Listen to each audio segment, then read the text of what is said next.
नमस्ते, आप सभी का स्वागत है मेरे इस चैनल में चिराग एस्ट्रोलॉजी। और हम बात करेंगे अप्रैल महीना कैसा रहेगा तुला लग्न के लिए। तो तुला लग्न के लिए फर्स्ट हाउस है जिसमें आपका 7 नंबर लिखा है, तो आपका तुला लग्न है, लिब्रा एसेंडेंट। और हम सिर्फ लग्न से बात करेंगे।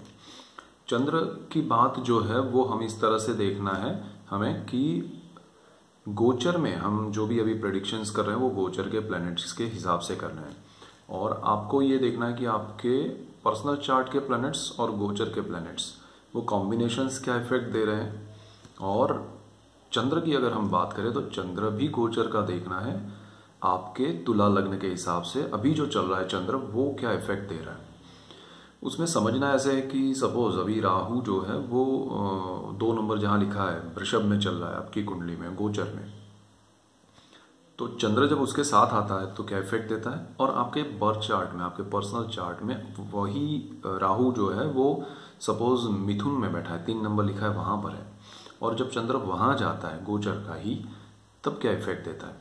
यानी कि चंद्र एक ही है जो घूम रहा है और राहु जो है वो आपके चार्ट का और गोचर का, ये दोनों के प्लेसमेंट चेक करो, चंद्र के इफेक्ट्स देखो। और जब चंद्र बर्थ चार्ट के भी चंद्र पर आता है तब क्या इफेक्ट देता है। तो चंद्र को आप उस तरह से ऑब्जर्व करेंगे क्योंकि चंद्र मन का कारक है, उसके इफेक्ट्स आपको ज्यादा समझ में आएंगे।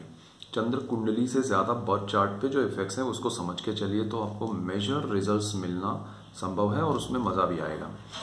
तो चंद्र को उस तरह से देखना है। और गोचर के ग्रहों की स्थिति देखे थ्रू आउट द ईयर आपके चार्ट में, तो आपका तुला लग्न है, वृश्चिक 2nd हाउस है, वहां पर केतु बैठा है जहां 8 नंबर लिखा है। आपका जो राहु है वो बिल्कुल सामने जहाँ पर 2 नंबर लिखा है और केतु के बिल्कुल सामने 8वां जो स्थान है कुंडली का वहाँ पर बैठा है वृषभ में। और मंगल भी राहु के साथ है, 10 अप्रैल तक राहु मंगल साथ में रहेंगे। मंगल जो है वो फिर भाग्य में चला जाएगा, भाग्य स्थान में, और वो अकेला हो जाएगा और राहु मंगल कॉम्बिनेशन टूट जाएगा, तो आपके लिए वो एक अच्छा एक है। और गुरु जो है वो शनि के साथ है, 4th हाउस में है, और 5 अप्रैल को गुरु का ट्रांजिट हो रहा है, वो जा रहा है कुंभ में, मकर में से कुंभ में, तो वो चले जाएंगे आपके 5th हाउस में और सितंबर तक वहीं रहेंगे। तो थ्रू आउट द मंथ अगर हम अप्रैल की बात करें तो गुरु 5 अप्रैल से कुंभ में 5वें स्थान में चले जाएंगे जो कि उनका कारक भाव भी है। सूर्य बुध और शुक्र की पोजीशन है वो 6th हाउस और 7th हाउस में रहेगी आपकी कुंडली के। तो सूर्य जो है वो मीन में है 15 अप्रैल तक, उसके बाद वो 15 दिन अप्रैल के जो है वो मेष में उच्च स्थिति में चले जाएंगे 7th हाउस में, और शुक्र और बुध भी उनके साथ है।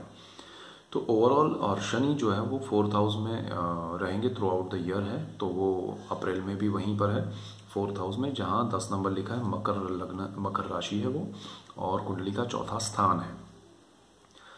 तो ये स्थिति है पूरे महीने की। अब इस स्थिति के हिसाब से जो आपको इफेक्ट होने वाले हैं उसमें ज़्यादा इफेक्ट देंगे गुरु मंगल, आपका सूर्य और चंद्र, क्योंकि ये ट्रांजिट ज़्यादा कर रहे हैं। और क्योंकि आपको शुक्र और बुध भी इफेक्ट करेंगे, लग्नेश है बुध शुक्र आपका, तो इन सबको आप ऑब्जर्व कीजिए। और मैं चाहता हूँ कि आप 2-3 महीने जैसे मार्च, अप्रैल, मई, जून, जुलाई, उस तरह से आप 3-4 महीना ऑब्जर्वेशन में रखिए ये ट्रांजिट्स को, और आप समझने की कोशिश कीजिए कि इसके इफेक्ट्स क्या हो रहे हैं।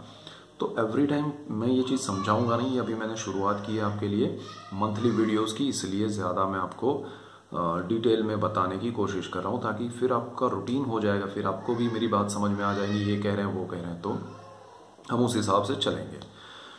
तो आपके अप्रैल महीने में सबसे बड़ा इफेक्ट होने वाला है आपका, अगर आपने घर शिफ्ट किया है पिछले 6-8 महीने में तो ठीक है वो हो गया। अब आपको शिफ्टिंग करना है तो अप्रैल मिड तक आप ज़्यादा से ज़्यादा कर पाएंगे, अदरवाइज़ आप स्टक हो जाएंगे, आप वहीं पर रहेंगे।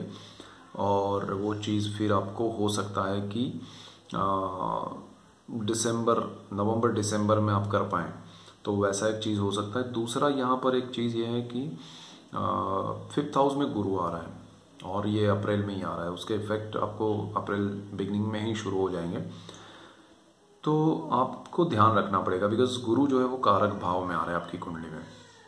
संतान के लिए स्टडी से रिलेट करते हुए मैटर में आपको ध्यान रखना पड़ेगा, उनका स्टडी खराब नहीं हो, उनके लिए सही एडमिशन, सही ब्रांच में एडमिशन हो वो आपको देखना पड़ेगा, अदरवाइज़ गलत डिसीजन नहीं हो वो देखिएगा।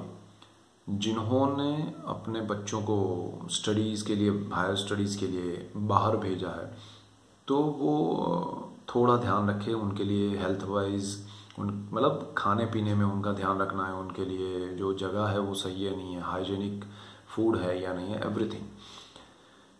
उनके लिए जो लोग फैमिली प्लानिंग कर रहे हैं तो उनको थोड़ा डिस्टरबेंस क्रिएट कर सकता है। सितंबर तक ये गुरु यहाँ रहेगा, तो उस दौरान आपको थोड़ा ध्यान रखना है। जो ऑलरेडी कंसीव कर चुके हैं उनको भी ध्यान रखना ज़रूरी है। जो नॉर्मल सब कुछ चल रहा है उसमें कहीं ना कहीं थोड़ा स्ट्रेस क्रिएट हो सकता है, तो जितना हो सके आप मेडिकल गाइडेंस में रहें, आपके जो भी डॉक्टर हो, गायनेकोलॉजिस्ट हो, और सही समय पे आप उनकी गाइडलाइन के हिसाब से चलते रहें।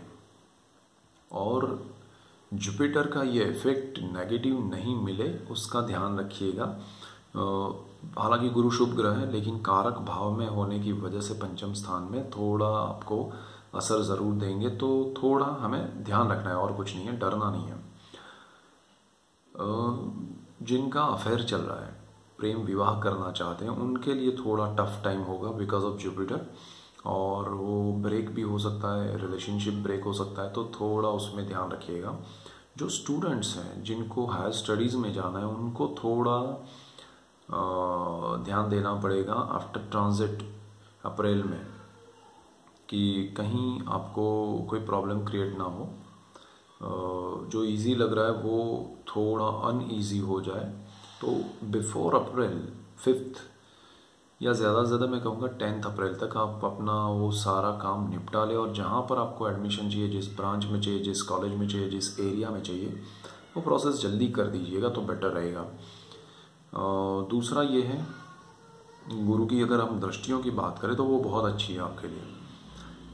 तो ये 5th हाउस से रिलेट करती हुई मैटर में आपको ध्यान रखना है, लेकिन गुरु की दृष्टियाँ बहुत अच्छी है तो सपोर्ट आपको बहुत अच्छा मिलेगा, बिकॉज वो भाग्य पे देख रहा है। तो एक तरफ भाग्य से आपको अच्छा सपोर्ट मिल रहा है, और आप जो अनईजी, मैंने कहा, जो चीज़ों में आपको प्रॉब्लम्स क्रिएट हो सकते हैं उसमें कहीं ना कहीं गुरु की ही वजह से, भाग्य का सपोर्ट मिलने की वजह से ही आपके लिए उसमें जो टेंशन है या तकलीफ है वो थोड़ी कम हो जाएगी, ऑलमोस्ट 50% कम हो जाएगी, बिकॉज गुरु की दृष्टियाँ बहुत अच्छी हैं।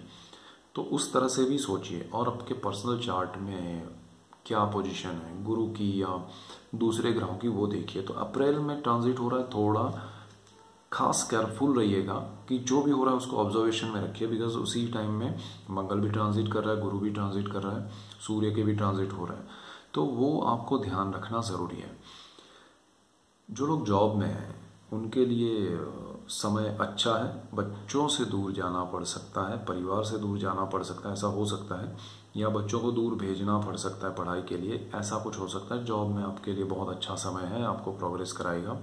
सोर्स जो है इनकम का वो शुरू होगा, नहीं है तो या बढ़ सकता है, और या पुराना कोई अमाउंट है आपका कहीं फंसा है, रुका है, तो डेफिनेट वो आपको वापस मिल सकता है। आप कुछ नया शुरू करना चाहते हैं तो अप्रैल महीने में ऑब्जर्व कीजिए, वेट कीजिए, बड़े डिसीजन मत लीजिए। रॉन्ग नहीं है आपके लिए, लेकिन रिलेटेड टू बिजनेस पर्टिकुलर, तो उसमें जहां आपके बच्चों के साथ पार्टनरशिप नहीं है या बच्चों के लिए कुछ नहीं है, जहां मतलब आपके बच्चे और आप उस बिज़नेस में कहीं कनेक्टेड नहीं है, ऐसे बिज़नेस में आप आगे बढ़ सकते हैं। बट अप्रैल 20 तारीख तक आप समय को ऑब्जर्व कीजिए, जुपिटर के और सब सारे ट्रांजिट हो जाएंगे तब तक, मंगल का भी, सूर्य का भी, तो आपको अच्छा एक समय समझ में आएगा।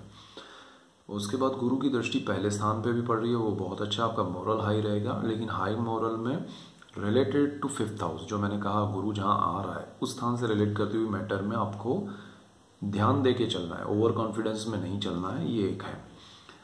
सूर्य के ट्रांजिट अच्छे हो रहे हैं, 1st हाउस पे उसकी दृष्टि है, लेकिन तुला राशि है, तो मतलब आपका लग्न तुला है, गुरु सूर्य 7th हाउस में नीच राशि को देख रहा है। एक तरफ गुरु की दृष्टि है, मोरल हाई कर रहा है, एक तरफ सूर्य की दृष्टि है, नीच भाव है सूर्य के लिए, तो कहीं ना कहीं आपको गवर्नमेंट से या बड़े डिसीजन लेने में डबल माइंड होना पॉसिबल बनेगा। तो आप बेटर रहे कि ये ट्रांजिट से बहुत बड़े डिसीजन ना लें, या डिसीजन ही ना लें तो बेटर रहेगा, क्योंकि गुरु तो अप्रैल के बाद थ्रू आउट सितंबर तक है, और सूर्य जो है वो निकल जाएंगे मई मिड में 15 मई के आसपास। तो तब तक थोड़ा समय संभाल लीजिएगा। मंगल राहु का कॉम्बिनेशन है वो आपके 8वें स्थान में। 8वां जो स्थान है वो ठीक है, राहु के लिए ठीक है, लेकिन राहु मंगल सही नहीं है। तो वो थोड़ा आपको ये ध्यान रखना है कि भाई राहु मंगल की वजह से नेगेटिविटी नहीं बढ़े। आप थोड़ा जो भी ट्रैवलिंग करें उसमें ध्यान रखें, ड्राइव करें उसमें ध्यान रखें। मंगल जो है वो एक बार 10 अप्रैल को निकल जाएगा राहु के साथ से और भाग्य में चला जाएगा, फिर बहुत अच्छा है आपके लिए। तो मिड ऑफ अप्रैल तक बहुत बड़े डिसीजन ना ले तो बेटर रिजल्ट्स मिलेंगे। सेविंग्स पे केतु बैठा है, आपको खर्च कराएगा। वो ऑलरेडी मैं केतु के वीडियो में या आपके ईयरली वीडियो में बोल चुका हूँ। तो थोड़ा मैनेज कीजिए, प्लानिंग कीजिए तो बेटर रिजल्ट्स मिलेंगे। और पर्सनल चार्ट, दशाएं और नक्षत्र के हिसाब से आप ये गोचर को कंपेयर करते जाएं तो एवरी मंथ आपको एक नया व्यू मिलेगा।